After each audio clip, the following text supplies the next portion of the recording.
चरणारविन्दम् अनर्पितचरिं चिरात् करुणयावतीर्णकलो समर्पयितुमुन्नतोज्ज्वलरसा स्वभक्ति श्रियाम् हरिपुरटसुन्दरद्योतिकदम्बसन्दीपित सदा हृदयकन्दरे स्फुरतो सचिनन्दन बर्हापीडाभिरामं मृगमदतिलकं कुण्डलाक्रान्तगण्डं कञ्जाक्षं कम्बुकण्ठं स्मितशुभगमुखं श्वाधरे न्यस्तवेणु श्यामं सन्तं त्रिभङ्गं रविकरवशनं भूषितं वैजयन्त्या वन्दे वृन्दावनस्थं युवतिशतव्रतं ब्रह्मगोपालभीशम् हा कृष्णकरुणा सिन्धु दीनबन्धु जगत्पते गोपेषु गोपिकान्त श्रीराधाकान्त नमस्तुते तप्तकाञ्चन गौराङ्गी श्रीराधे वृन्दावनेश्वरी वृषभानुसुते देवी तं नमामि हरिप्रिये नारायणं नमस्कृत्यं नरं चैव नरोत्तमं देवीं सरस्वतीं व्यासं ततो जयमुदीरये तुलसी कननं यत्र यत्र पद्मवनानि च पुराणपठनं यत्र तत्र सन्निहितः हरिः जय रूप सनातन भट्ट रघुनाथ श्रीजीव गोपाल भट्टदास रघुनाथ এই ছয় গোসাইর করি চরণ বন্দন যাহা হইতে বিঘ্ন নাশ অভীষ্ট পূরণ বাঞ্ছা কল্পতরুভ্রশ্চ কৃপা সিন্ধুভৈব চ पतितानां पावनेभ्यो वैष्णवेभ्यो नमो नमः दुर्गमे प्रतिमेन्धस्कल्पादुगतेर्मो स्वकृपाजष्टिदानेन सन्तसन्तवलम्बनम्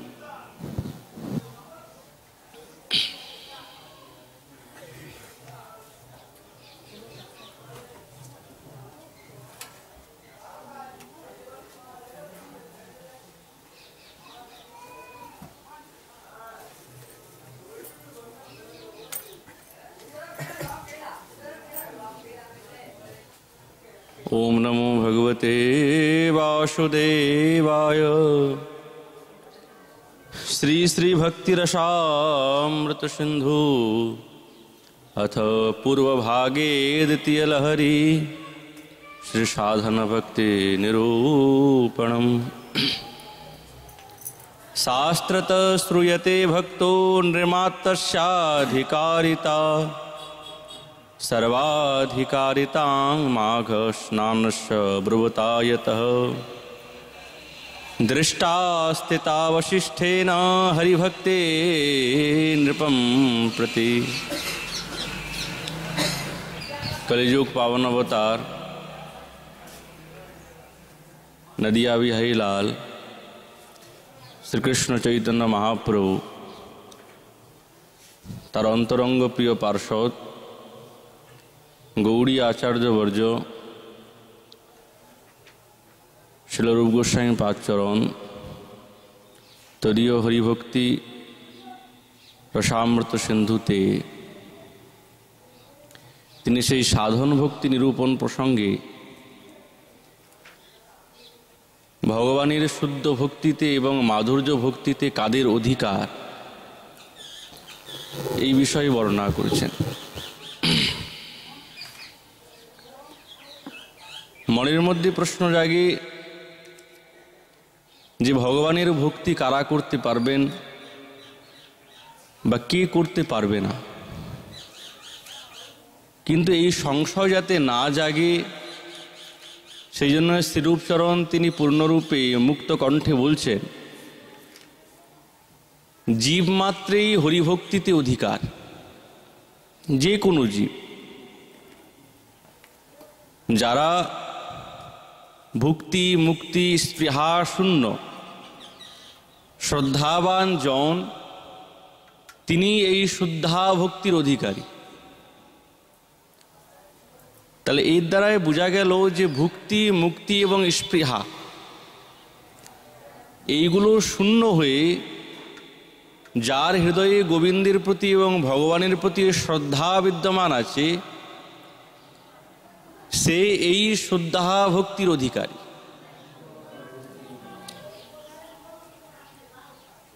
যেই ভক্তির দ্বারায় সাক্ষাৎ গোবিন্দকে পাওয়া যায়, ওই জন্যে বললেন শুদ্ধা ভক্তি। আর হরি ভক্তিটাই হচ্ছেন বাস্তবিক শুদ্ধা ভক্তি। যেই ভক্তির দ্বারায় হরি পাওয়া যায় তাকেই শুদ্ধা ভক্তি বলে। ভক্তি তো অনেক প্রকার আছে, কিন্তু যেই ভক্তির কথা তিনি বর্ণনা করছেন সেটা হচ্ছেন শুদ্ধা, যার মধ্যে কোনো কামনা বাসনা নাই এবং কোনো প্রকারের স্পৃহা নাই।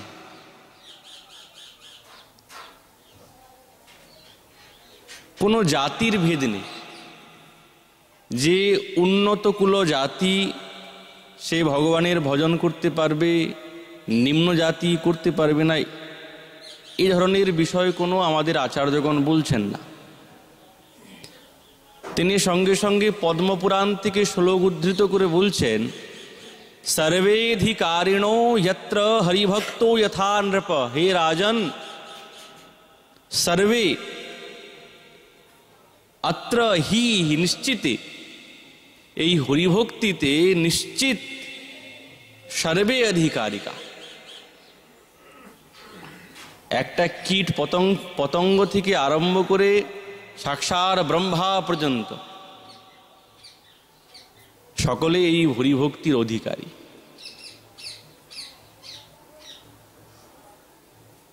আচ্ছা, যারা নিম্ন জাতি, কিরাত হুণান্দ পুলিন্দ পুলকষা আভীর কঙ্কা খসা জবনাদয়, শ্রীমদ্ ভাগবতে বলছেন না? তো ইনারা কি ভক্তির অধিকারী হবেন? আমাদের পূর্বেই শ্রীরূপ গোস্বামী চরণ তিনি ভক্তিরসামৃত সিন্ধুতেই বলেছেন যে সবনায় কল্পতে,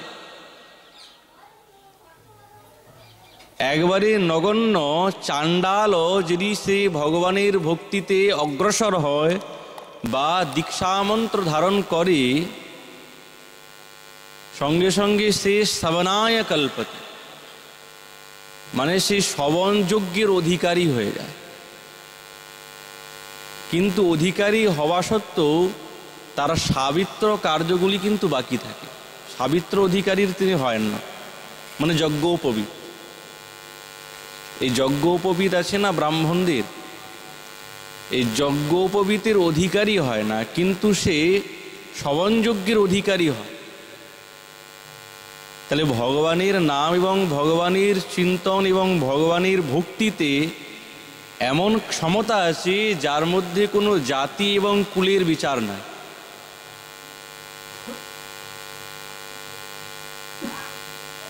এই ক্ষমতাটা কিসের? বলছেন ভগবানের নামে। তার প্রত্যক্ষ প্রমাণ দিয়েছেন আমাদের আচার্যগণ। কাশীখণ্ড থেকে উদ্ধৃত করে শ্লোকে বলছেন শ্রীরূপচরণ, অন্তজা অপি তদরাষ্ট্রে শঙ্খ চক্রাঙ্কিতা ধারিণ। সারা অঙ্গে শঙ্খচক্র ধারণের বিধি আছে দীক্ষাকালে। সম্প্রাপ্য বৈষ্ণবীং দীক্ষাম দীক্ষিতা এব সম্ভুব। কাশীখণ্ডে ভক্তির বিষয়ে বর্ণনা করছেন যে প্রত্যেক মানব মাত্রই অধিকারী দীক্ষা নেবার যে বিধান। তাহলে যিনি বিষ্ণু মন্ত্রে বা গোপাল মন্ত্রে দীক্ষা নেবেন কি কোনো ব্রাহ্মণী দীক্ষা নিতে পারবেন? কোনো শূদ্রের অধিকার নাই, সকলের অধিকার আছে।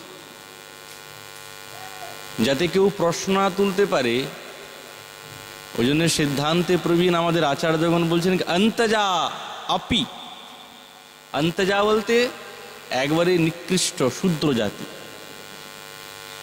বহিষ্কৃত জাতি, যারা ওই গ্রামের বাইরে থাকে, অন্তজার মধ্যে সকলেই পড়ে যায়। পুলিন্দ পুলকশ আভির কঙ্কা খসা যবন সকলে পড়ে গেছে। সকলে তদ রাষ্ট্রে শঙ্খচক্রধারী না,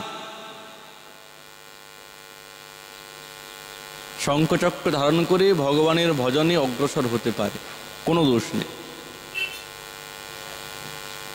তাহলে সে কি হরিভক্তি এবং মাধুর্য প্রেম এবং শুদ্ধ ভক্তি পাবে? বলে অবশ্যই পাবে। যদি সে সাধনা করে অবশ্যই পাবে। কেননা ভক্তি কোনোদিন জাতি এবং বর্ণাশ্রম ধর্মকে অপেক্ষা করে না। ভক্তি হচ্ছেন স্বতন্ত্র। তার প্রমাণ দেখুন, সাক্ষাৎ আমাদের মহাপ্রভুর বড় প্রিয় পরিকর নামাচার্য হরিদাস ঠাকুর। মুরারি গুপ্তৈশ্চরণৈ চৈতন্য চরণামৃতে উক্তৌ মুনিশ্রুতঃ প্রাতস্তুলসী পত্রমাহরन् अधौतमभिषप्तंस्तं पितायावनतां गतं स एव हरिदासासन् जाव परम भक्तितां।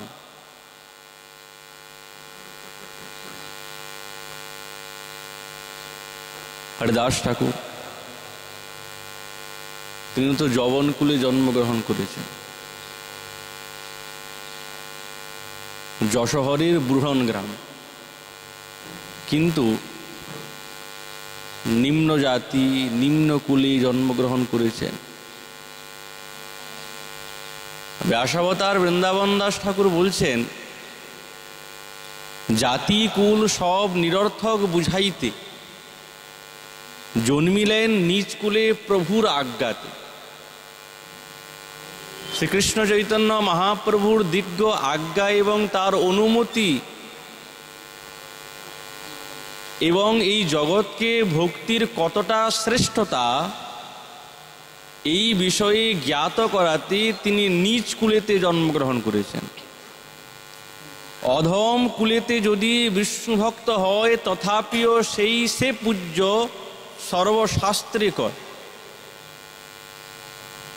অধম কুলেতেও যদি কেউ বিষ্ণুভক্ত জন্মগ্রহণ করে সে সকলের প্রণম্য। ব্রাহ্মণাদপি গরীয়সী, যদি মুখে কৃষ্ণ নাম নেয়।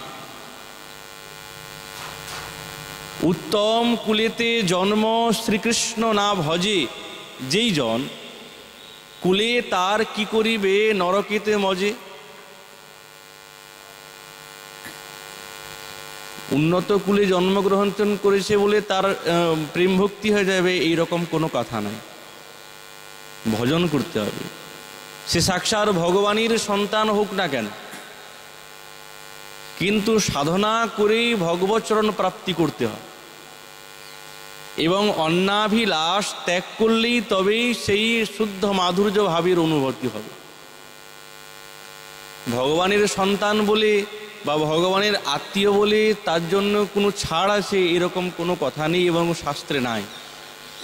এবং তার প্রত্যক্ষ প্রমাণ শ্রীমদ্ ভাগবতী বর্ণনা করেছেন কে না, জাতরতি সাধক সাক্ষাৎ ভরত মহারাজ, ভগবানের সন্তান।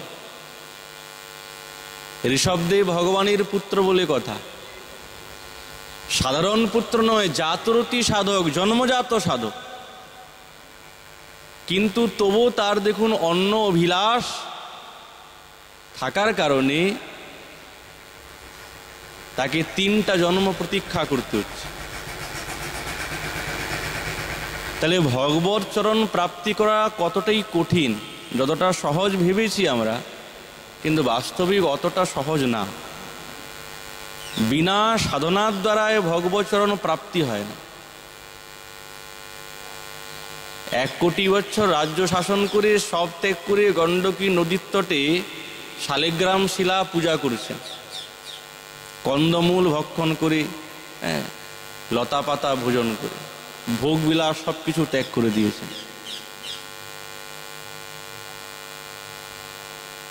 ওনার জীবন চরিত্রের দ্বারা এইটাই বোঝা যায় যে উন্নত জন্মা হলেই যে ভগবৎচরণ এবং ভক্তি পেয়ে যাব তা কিন্তু না। ভক্তি কেবলমাত্র সাধনার দ্বারাই পাওয়া যায়। ব্যাসাবতার বৃন্দাবন দাস ঠাকুর তাই বললেন, উত্তম কুলেতে জন্ম কিন্তু শ্রীকৃষ্ণ না ভজে, কুলে তার কি করিবে মরলে নরকেতে মজে। যখন মৃত্যুকে প্রাপ্ত হবে যাবে কোথায়? নরকে যাবে। এই সব বেদের বাক্যর সাক্ষ্য দেখাইতে জন্মিলেন হরিদাস অধম কুলে। হরিদাস ঠাকুর অধম কুলেতে জন্মগ্রহণ করেছেন। জগৎকে দেখাচ্ছেন, দেখুন ভগবানের ভক্তির মধ্যে কতটা ক্ষমতা। অধম কুলেতে জন্মগ্রহণ করলেও সাক্ষাৎ ভগবান তাকে নিজের হৃদয়ে ধারণ করেন। বিষ্ণু ভক্তির বিহীনা চে চাণ্ডাল পরিকীর্তিতা। যারা ভগবানের ভক্তি করে না তাদেরকে চাণ্ডাল বলে। চাণ্ডাল মানে কুকুর ভক্ষী, ডোম। আর চাণ্ডাল অপি বৈ শ্রেষ্ঠা হরিভক্তি পরায়ণা। যদি ভগবত পরায়ণ হয়, ভগবানের নাম নেয়, গুণ চিন্তনে সারা জীবনটা কাটিয়ে দিচ্ছে, দিনটা কাটিয়ে দিচ্ছে, সে যদি চাণ্ডালও হয়, বলছেন সে হচ্ছেন কি শ্রেষ্ঠা। ভক্তের মধ্যে সে শ্রেষ্ঠ হয়ে যাবে। কত উদাহরণ আছে। ত্রেতা যুগে মর্যাদা পুরুষোত্তম রামচন্দ্র ভগবান যখন বনবাসী যাচ্ছেন, মা সীতা লক্ষ্মণ সঙ্গে আছেন, সেই বনের ভিলনি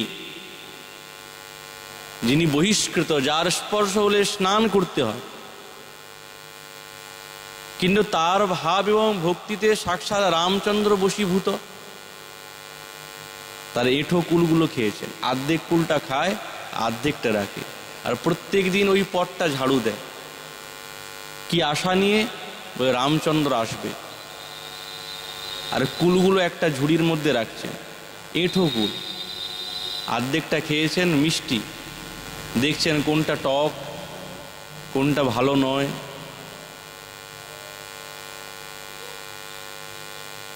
ভগবান প্রেমের ভিখারি, প্রেম চায়, সরলতা চায়। ভগবান কপটতা চায় না। সাধনা ভজনা খুব তীব্র আছে, কিন্তু মনের মধ্যে থেকে সরলতা নাই, মনে কপটতা আছে, তার দ্বারাই ভক্তি সিদ্ধ হয় না। যদিও ভক্তি পেয়ে যায়, কিন্তু শুদ্ধ ভক্তি সে পায় না। আর বিনা শুদ্ধ ভক্তিতে সাক্ষাৎ রাধা গোবিন্দের শ্রীচরণ দর্শন হয় না।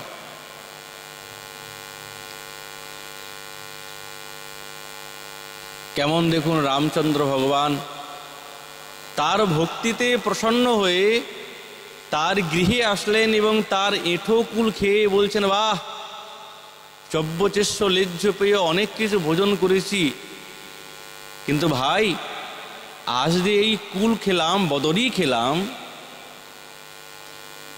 এমন সুস্বাদু আমি কোনোদিন আস্বাদন করি নাই। কি ভোজন করছেন? কুল। কুল নয়, সাক্ষাৎ প্রেম ভক্তি আস্বাদন করছেন। আর ভক্তির মিঠাই হয়, মিষ্টি হয়, তেতো হয় না।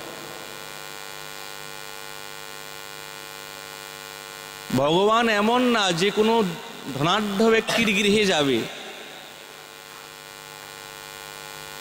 ভগবান সকলের হৃদয়েই যান। যার হৃদয়ে ভক্তি আছে তার হৃদয়েই যাবে। ওই জন্য বলছে অন্তজাপি। এই অন্তজা শব্দের অর্থ একটা দরিদ্রও হয়। সাক্ষাৎ বিদুর মহারাজ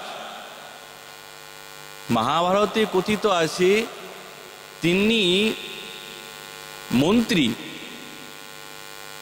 কিন্তু যতটুক তার প্রয়োজন তিনি অতটুক রাজার কাছ থেকে নিতেন, যতটুক প্রয়োজন তার থেকে কমই নিতেন। এতে কি হয়? এতে হয় রাজসিক দোষ হয় না।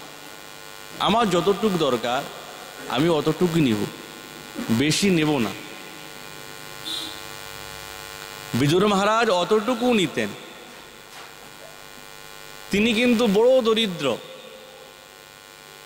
বেশি কিছু নাই, ভোগ বিলাস নাই, কিন্তু তার গৃহে এসে সাক্ষাৎ ভগবান দেখুন বিদুরানীর হাত থেকে ছিলকা আস্বাদন করছেন, কদলীর ছিলকা, আর বলছেন চব্বচেশ্ব লিজ্জ পেয় যেই সুখ পাই না, কিন্তু আজ দিব্য সুখ পেয়ে গেছে। তিনি প্রেমের ভিখারি, আর কিছু চাই না। আর এই নিম্ন জাতির দ্বারা যে ভগবৎচরণ প্রাপ্ত করা যায়, এইটাকে জানার জন্যই জগতে সাক্ষী স্বরূপে সাক্ষাৎ মহাপ্রভু হরিদাস ঠাকুরকে আবির্ভূত করালেন। হরিদাসের দ্বারা নাম মাহাত্ম্য প্রকাশ, আর সনাতনের দ্বারা ভক্তি সিদ্ধান্ত বিলাস। এই মহাপ্রভুর কাজ এগুলো। শিরূপের দ্বারা ব্রজের রস প্রেম, প্রেম রস, প্রেম রসের লীলা।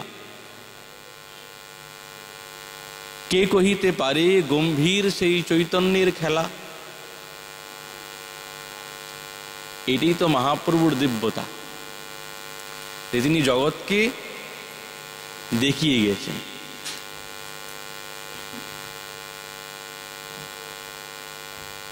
হীন জাতি অবলম্বনকারীও ভগবানকে আত্মসাৎ করে ফেলেছেন। হরিদাস ঠাকুর মহাপ্রভুকে বলছেন, নির্গুণ অধম সব জাতি হইতে আমি বহিষ্কৃত।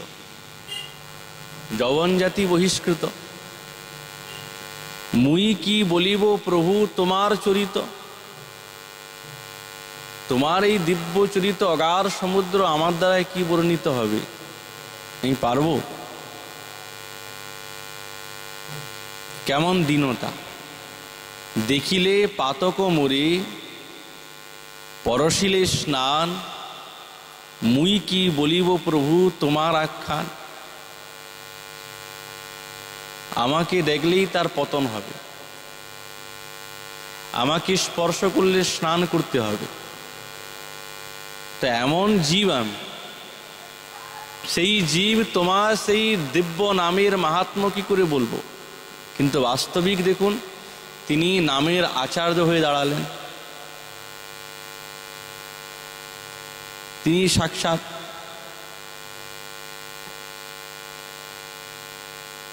হরিদাস ঠাকুর যখন লীলা সম্বরণ করবেন, প্রভুর কাছে আদেশ, প্রভুর কাছে আজ্ঞা চেয়ে নিচ্ছেন। হীন জাতিতে জন্ম মোর, নিত্য কলিবর, হীন কর্মে রত মুই অধম পামর। অদৃশ্য অস্পৃশ্য মোরে অঙ্গীকার কইলা, হে প্রভু রৌরব হইতে কাড়ি বৈকুণ্ঠে নিলা। আমার মতন নগণ্য আর কেউ নাই, আমার মতন হীন জাতি আর কেউ নেই, যবন হীন জাতি। আমি অদৃশ্য অস্পৃশ্য, কিন্তু তবু তুমি আমাকে অঙ্গীকার করলে। সাক্ষাৎ রাধা ভাব অঙ্গীকার করে শ্রীকৃষ্ণ চৈতন্য মহাপ্রভু তিনি হরিদাসকে বুকে জড়িয়ে ধরেছেন। হরিদাস ঠাকুর বলছেন, প্রভু কৃপা করে আমাকে স্পর্শ করবেন না, আপনাকে স্নান করতে হবে। মহাপ্রভু বলছেন, তোমাকে স্পর্শ করা মাত্রই আমার চিত্তটা পবিত্র হয়ে গেছে, শীতল হয়ে গেছে। এই যে গুণ, তিনি তো নিম্ন জাতি, কিন্তু হলে হবে কি? এমন সাধনা করেছেন, মায়াকে পর্যন্ত নিজের শিষ্যত্ব করে নিয়েছেন, হরিনাম শুনিয়ে দিলেন তাকে। সাক্ষাৎ লক্ষ্য হীরা, যার দিব্য রূপে জগৎ মোহিত হয়ে যায়, যার মুখনিসৃত হরিনামের দ্বারা সে মোহিত হয়ে তিনি বৈরাগিনী হয়ে গেলেন। এটা কিসের প্রভাবে বলছেন? সাধনার প্রভাবে, ভক্তির প্রভাবে। হে প্রভু,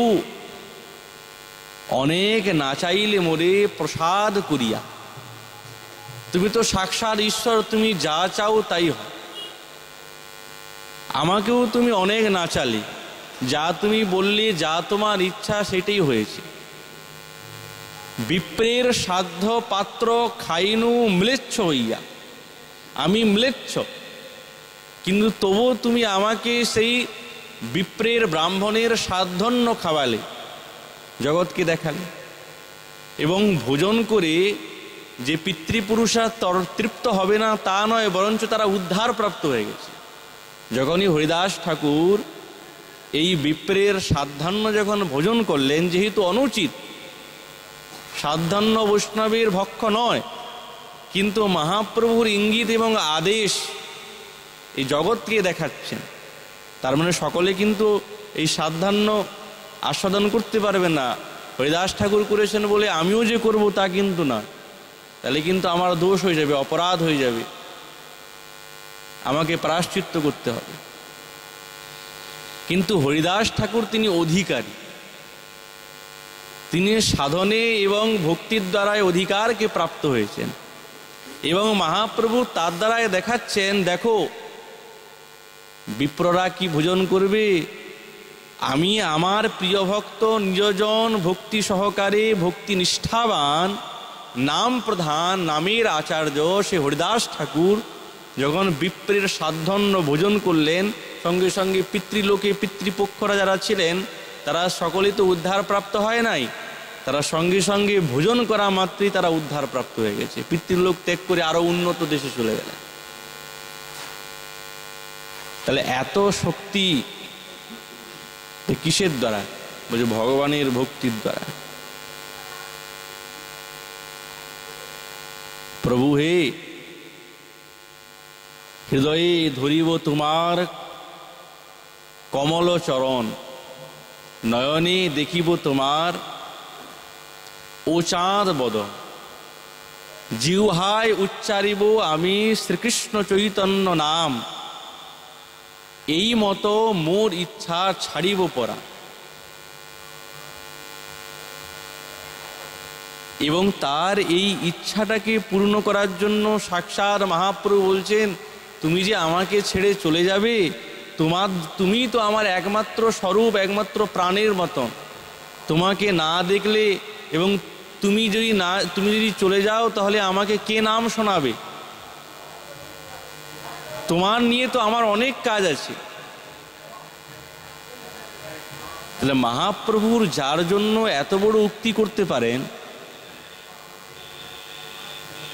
তাহলে এমন অন্তজা কি কোনো নগণ্য? কোনো নগণ্য না। ওই জন্য বলছেন অন্তজা আপি তদরাষ্ট্রে শঙ্খ চক্রাঙ্ক ধারী না। যদি কেউ নিম্ন জাতি সারা অঙ্গে দীক্ষা নিয়ে শঙ্খচক্র এবং তুলসী মালা এবং চৈতন্য ধারণ করে, বলছেন সে শ্রেষ্ঠ এবং সে ভক্তির অধিকারী।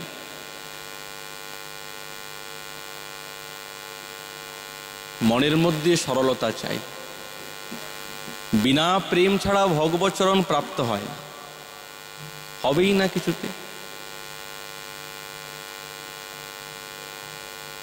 अनुष्ठानतो दोषो भक्ति अंगानां प्रजायते, न कर्मणा अकर्मणा दोषो भक्ति अधिकारिणा।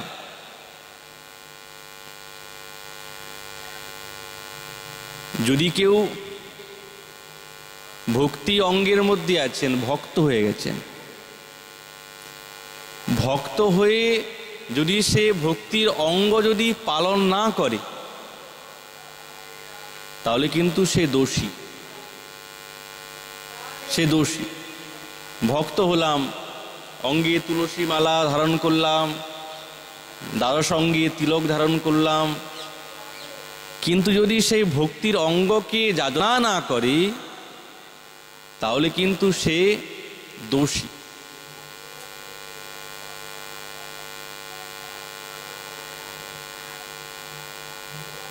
ওই জন্য ভক্ত হয়ে ভক্তির অঙ্গকে পালন করতে হবে, যেরকম একাদশী পালন এবং জন্মাষ্টমী ইত্যাদির পালন, এগুলো করতেই হবে। ভক্ত হয়ে গেছি বলে যে আমি অঙ্গ পালন করব না, এই কিন্তু না। নিষিদ্ধাচরতো দৈবাদ প্রায়শ্চিত্তম নোচিতম ইতি বৈষ্ণব শাস্ত্রাণাম রহস্যম তদ্বিদাং মতম। এখন মনে করুন কোনো কারণে সাধক ভক্ত তিনি ভগবানের ভজনে এবং চিন্তনে জীবনটা কাটাচ্ছেন,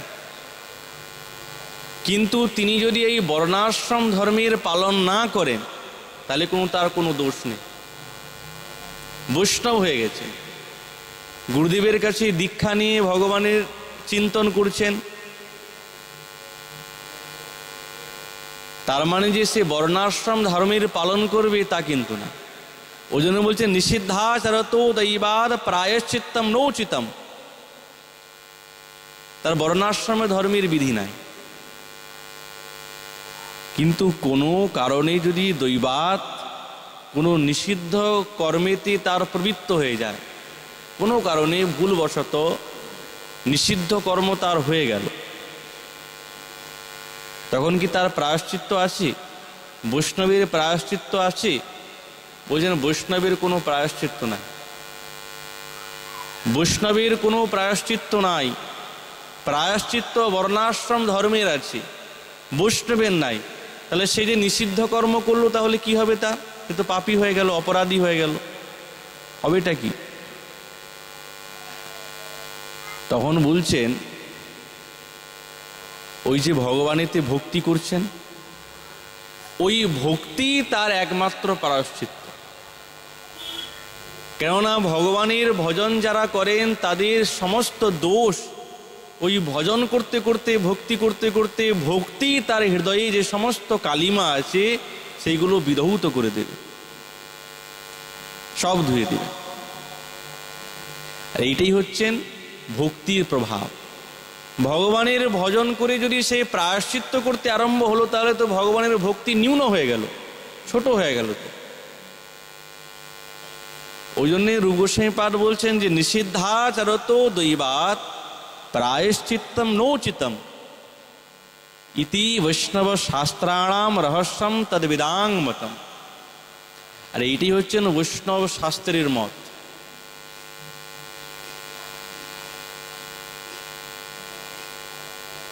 যেরকম সৌভরী ঋষি, সৌভরী ঋষি গঙ্গা জলের মধ্যে প্রবেশ করে ভজন করছেন। ভজন করতে করতে করতে করতে করতে করতে তিনি অপরাধ করে ফেললেন গরুণের কাছে, অভিশাপ দিয়ে দিলেন।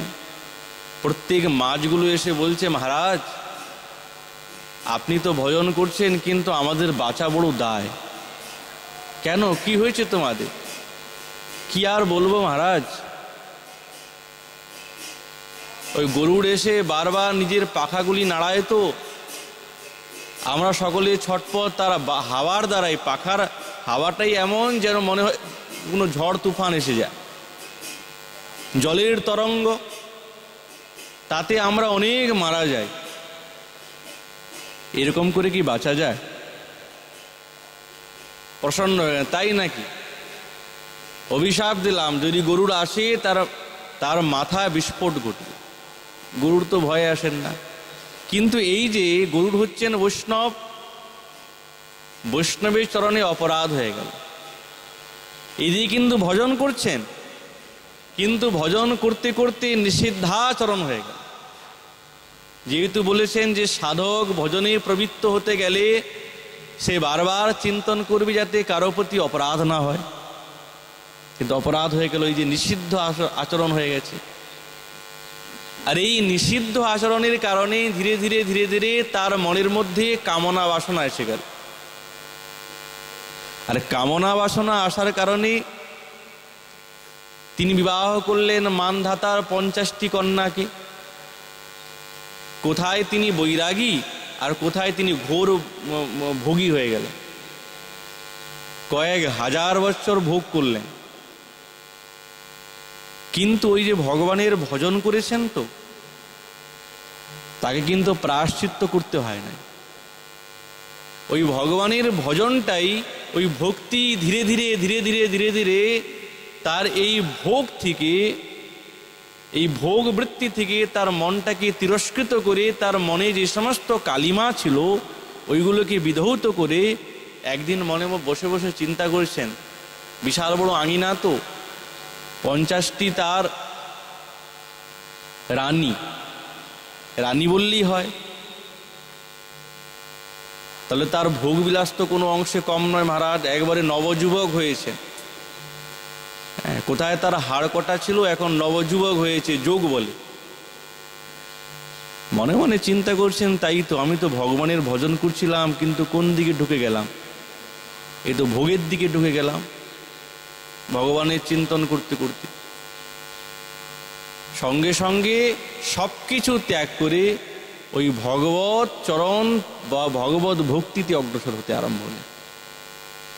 এই যে প্রায়শ্চিত্ত, অন্য কোনো প্রায়শ্চিত্ত করতে হলো না তাকে, ওই ভক্তি, ভগবানের ভক্তি তার স্বাভাবিক হৃদয়ের মধ্যে প্রায়শ্চিত্ত ঘটিয়ে দিয়েছে। ওই জন্য আমাদের আচার্যগণ বলছেন যে নিষিদ্ধাচরতো দৈবাদ প্রায়শ্চিত্ত নোচিতম। বৈষ্ণবের কোনো প্রায়শ্চিত্ত উচিত না, করতে নেই। যদি কেউ প্রায়শ্চিত্তের দিকে যায় তাহলে সে অনন্য ভক্ত নয়। এর দ্বারাই তিনি বুঝাচ্ছেন যে অন্নাভিলাষিতা শূন্যম জ্ঞান কর্মাদিনাব্রতম। এই শ্লোকের দ্বারাই তিনি বুঝাচ্ছেন যে সাধক ভগবানের ভক্তি করতে করতে করতে করতে কোনো কারণে যদি তার মতি ভ্রষ্ট হয়ে যায়, কোনো কারণে যদি অসৎ পথে চলেও যায়, কিন্তু সে ভগবানের শ্রীচরণ যাতে না ছাড়ে। কেন শাস্ত্রের মধ্যে অনেক বিধান আছে যে এই রকম কর্ম করলে এই প্রায়শ্চিত্ত আছে, এই কর্ম করলে এই প্রায়শ্চিত্ত আছে, তাহলে সমস্ত সকলের জন্যই তো এই বিধি, কিন্তু বৈষ্ণবের জন্য না। বৈষ্ণবের জন্য একটি প্রায়শ্চিত্ত, হরিভক্তি, ভগবানের নাম চিন্তন, তার লীলা, তার চরণে আত্মনিবেদন।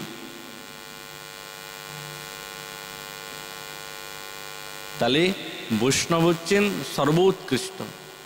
এবং এই বৈষ্ণবের তারতম্য কি না, অন্তজাপি পরিকীর্তিতা। একজন অন্তজ তিনিও পরম বৈষ্ণব হতে পারেন এবং সেও সর্বসমাজে বন্দনীয় হবেন,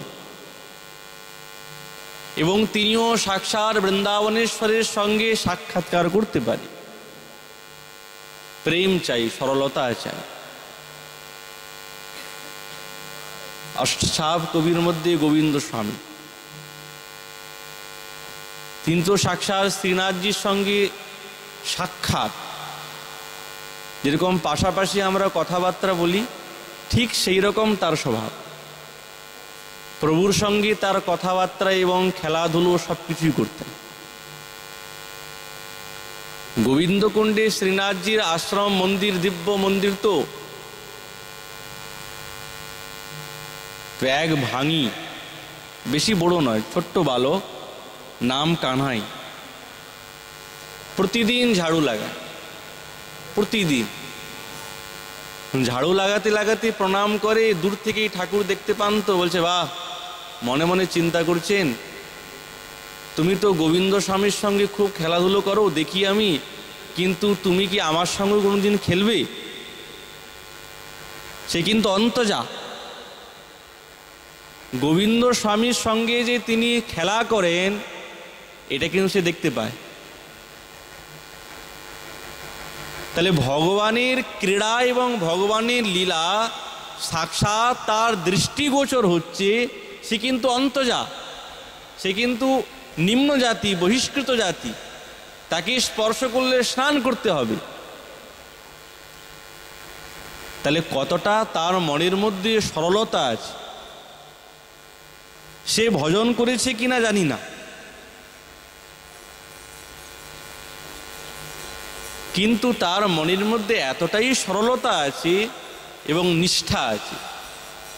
প্রতিদিন আসে, সকালবেলা বিকালবেলা ঝাড়ু লাগায়।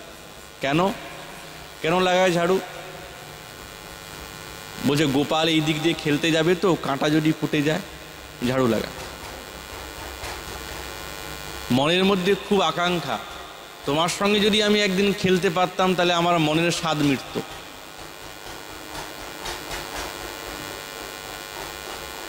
এই মনের মধ্যে বড় আকাঙ্ক্ষা।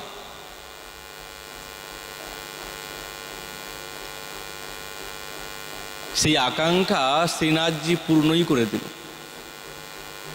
শ্রীনাথজি একদিন গোবিন্দ স্বামীর সঙ্গে খেলছে, সঙ্গে সঙ্গে এই কানাইকে ডাকলো, কানাই এইদিকে আয়, আমরা তিনজনে মিলে খেলব। কানাই তো কি আনন্দ, ঝাড়ুটাকে দূরে ছুঁড়ে ফেলে আর দৌড়ে চলে গেছে। ছোট্ট বালক, খেলতে খেলতে তিনজনেই লুকোচুরি খেলছে, গোবিন্দ স্বামী, শ্রীনাথজি এবং কানাই ভাঙি। তিনজনের মধ্যে এখন কানাই হেরে গেল।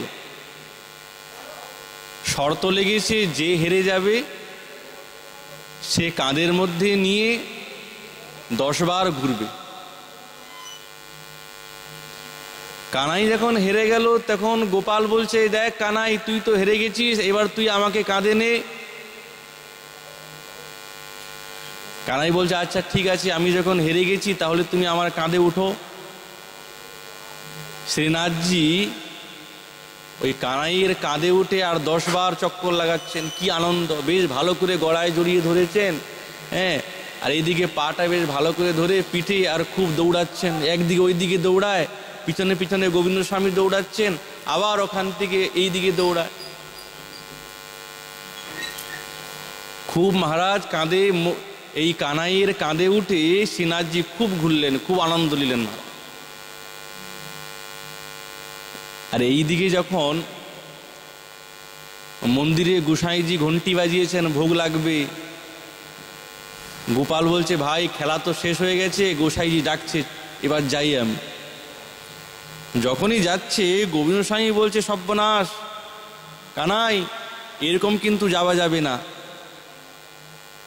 তুমি এই ভাঙির পিঠে চাপলে, খেললাম ঠিক আছে, খুব ভালো, স্নান করে যাও। আমাদের গোসাইজি কিন্তু খুব সদাচারী, খুব সদাচারী, আর তুমি এইরকম ভাঙির পিঠে উঠে অস্পৃশ্য, তুমি অশুদ্ধ হয়ে গেছো, আর তুমি এই মন্দিরে ঢুকবে, মন্দিরটা অপবিত্র হয়ে যাবে। কি প্রেম দেখুন, যার নাম নিলে মহারাজ হৃদয় শুদ্ধ হয়ে যায়, তাকে বলছে তুমি ভাঙিকে ছুঁয়েছো, তো তুমি যদি এই কাপড় নিয়ে মন্দিরে ঢুকো তাহলে মন্দির অপবিত্র হয়ে যাবে, অস্পৃশ্য হয়ে যাবে। গোসাইজি খুব সদাচার একবারে। গোপাল বলছে, দেখো গোবিন্দ স্বামী, তোমাদের এই সদাচারের জন্য আমি বড় বিপদে পড়লাম। একই এই ঠান্ডার সময় এখন কি স্নান করা যায়? শীতের সময় খুব ঠান্ডা পড়েছে, এই ঠান্ডার সময় স্নান টান করতে পারবো না আমি তো এরকমই যাচ্ছি। তুমি যদি যাও না তাহলে গুরুদেবকে বলে দেবো, দেখো তুমি স্নান করে যাও না, এই মন্দির অপবিত্র হয়ে গেছে। এদিকে ভয়ও লাগছে, যদি গুরুদেবকে বলে দেয় তাহলে তো বড় বিপদ, তাহলে কি করব? বলে ঠিক আছে, তুমি যখন স্নানই করবে না, এক কাজ করো, কমসে কম এই গোবিন্দ কুণ্ডের জল নিয়ে একটু জলটা ছিটে দিয়ে দাও, আচমন করে নাও, তাতে তো একটু শুদ্ধ হয়ে যাবে, মন্ত্র পড়ে দেবো আমি। অনেক বলার পর শ্রীনাথজি গোপাল মানলেন, আচ্ছা ঠিক আছে, তাহলে আমি এই গোবিন্দ কুণ্ডের জল নিয়ে মাথায় ছিটিয়ে নেবো, আর কিন্তু কিছু করব না। স্নান টান করতে পারবো না, এতই ঠান্ডা, জল এত ঠান্ডা, এই ঠান্ডা জলেতে স্নান করা যায়? আর যখনই মহারাজ গোপাল ওই গোবিন্দ কুণ্ডির একবারে তটে নেমেছেন আর হাতটা দিবেন, সঙ্গে সঙ্গে গোবিন্দ স্বামী করলেন কি, দিলেন ধাক্কা মহারাজ। আর ধাক্কা দেওয়া মাত্রই গোপাল তো একবারে কুণ্ডের মধ্যে দিলেন ডুবে, সাঁতার কাটতে জানে না, হাবুডুবু খাচ্ছে, হাবুডুবু খাচ্ছে। গোবিন্দ স্বামীও তিনিও ঝাঁপ দিলেন, ঝাঁপ দিয়ে হাত ধরে টেনে বের করলেন, জানি তুমি সাঁতার জানো না, ওই জন্য আমি সঙ্গে আছি। এখন গোপাল তো খুব কাঁপছে, একই ঠান্ডা, হ্যাঁ খুব ঠান্ডা, খুব কাঁপছে। এইদিকে ঘন্টি বেজে গেছে, আর গোবিন্দ স্বামী হাসতে হাসতে দে দৌড়, স্নান করবে না, ধাক্কা মেরে ডুবিয়ে দেবো তোমাকে, তাও ডুবিয়ে দিয়েছে। আর সেইখান থেকে দৌড়ে দৌড়ে যাচ্ছেন, এই দিয়ে ঘন্টি বাজছে বারবার। পুষ্টি মার্গে কয়েকবার ঘন্টি বাজানো হয়, ঘন্টি বাজানোর পরে অপেক্ষা করা হয় ভোগের জন্য। কেন না, গোপাল কোথায় খেলছেন, কোথায় কত দূরে আছে, একটু সময় তো লাগে আসতে, একটু সময় দেয়। আর এটাই বাস্তবিক, আগে ঘন্টিটা নাড়িয়ে ইঙ্গিত দিয়ে দেন, মহারাজ তুমি কোথায় আছো, আসো, আগে একটু সময় নিতে হবে। কিন্তু আমরা তো ঘন্টি বাজানোর সঙ্গে সঙ্গে ভোগ, ঠাকুর আসলো কি গেল বুঝতেই পারলাম না। এটা প্রেমের সেবা। এখন ঠাকুরজি তো চুপচাপ দাঁড়িয়ে আছেন, সারা কাপড় ভিজে গেছে, কাঁপছে মহারাজ, দাঁতগুলো বাজছে, ঠক ঠক ঠক ঠক করে বাজছে। গোসাইজি যখন ভোগ লাগাবেন দেখছেন ঠাকুরজি পুরা ভিজে কাপড়ে কাঁপছে, কি ব্যাপার, কোথায় ডুব দিলে এই ঠান্ডার সময়? সঙ্গে সঙ্গে মুখটা বাঁকিয়ে বলছে, আমি কি করব, ওই গোবিন্দ স্বামী আমাকে কুণ্ডে ঠেলে দিয়েছে। আচ্ছা, গোবিন্দ ঠেলে দিয়েছে তাই নাকি? বলে হ্যাঁ, আমি ডুবে যেতাম। গোবিন্দ স্বামীকে ডাকালো, এইদিকে আয়। হ্যাঁ গুরুদেব, তুই শ্রীনাথজিকে ঠেললি কেন? সত্যি কথা বলি শোনো, এত মুখ বাঁকাচ্ছে, এ সদাচারী নয়, সদাচারী নয়। ওই ভাঙির পিঠে উঠেছিল বলে আমি বারবার বললাম, দেখো গোসাইজি কিন্তু, গুরুদেব কিন্তু খুব সদাচারী, আর তুমি এইরকম ভাঙির পিঠে অস্পৃশ্যের গায়ে উঠে আর এরকম কাপড় পরে মন্দিরে ঢুকবে?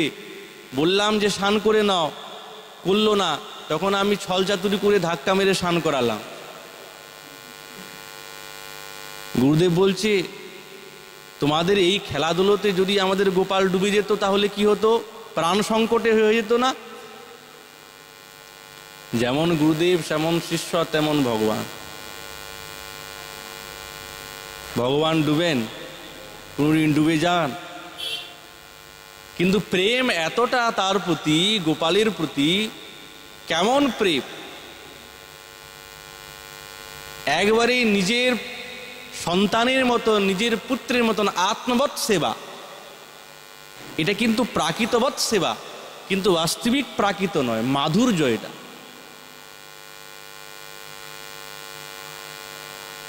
কিন্তু কেমন দেখুন ভাব, একজন অন্তজা হয়ে, একজন ভাঙি হয়ে সে সাক্ষাৎ শ্রীনাথজিকে কাঁধের মধ্যে নিয়ে খেলছে।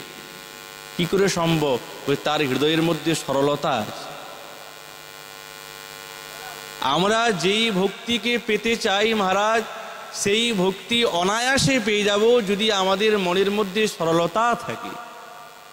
যতক্ষণ সরলতা আসবে না ততক্ষণ মহারাজ ভক্তি তো হবেই না। আর হরের মাধুর্য অনুভূতি করা তো অনেক দূরের কথা, অনেকটাই দূরের কথা। এই হৃদয়ে সরলতা চাই। গোবিন্দ সরলতার ভিখারী। ওই জন্যে আমাদের আচার্যগণ বলছেন অন্তজার, ভগবানের ভক্তিতে অন্তজারও অধিকার আছে। কোনো বর্ণ বিশেষের অধিকারের বিষয়ে বললেন না। ভক্তি সকলের জন্য, ভগবান সার্বভৌমিক,